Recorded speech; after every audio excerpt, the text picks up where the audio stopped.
पिंपरी चिंचवड महापालिकेचा प्रभाग क्रमांक 7 हा भाजपासाठी अनुकूल असलेला प्रभाग समजला जातो। 2017 मध्ये झालेल्या महापालिका निवडणुकीत ओबीसी प्रवर्गातून संतोष लोंढे, सर्वसाधारण महिला प्रवर्गातून अनुक्रमे सोनाली गव्हाणे, भीमाताई फुगे तर सर्वसाधारण खुल्या जागेतून नितीन लांडगे हे चारही भाजपचे उमेदवार निवडून आले होते। स्थानिक म्हणजेच गाववाले मंडळींची पकड असलेला हा प्रभाग आहे। यंदाही सेम मागील वेळी होतं तसंच आरक्षण पडले।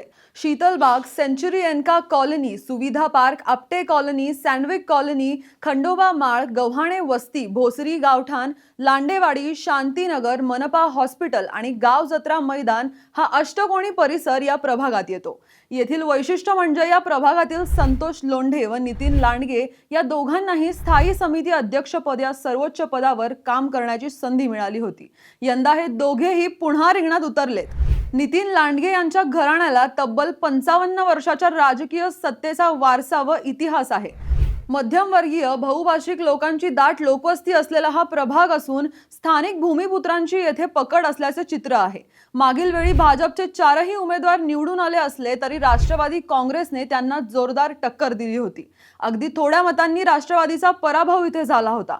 संतोष लांडगे, सोनम गव्हाणे, वेदवती काळे, सुनीता लांडगे, दत्तात्रय गव्हाणे, जालिंदर शिंदे, राणी पठारे आदी उमेदवार यांना रिंगणात असल्याचे दिसून येत होते। राष्ट्रवादी काँग्रेस यावेळी पराभवाचा वचपा काढण्यासाठी तगड्या उमेदवारांची फौज कशी उभी करते यावर सगळ्यांचे लक्ष लागून राहिले आहे।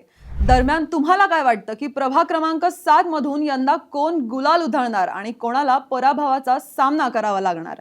तसेच अजून कोणाची हवा या प्रभागात आहे का ते कमेंट करून आम्हाला नक्की सांगा आणि पाहत रहा PCMC न्यूज।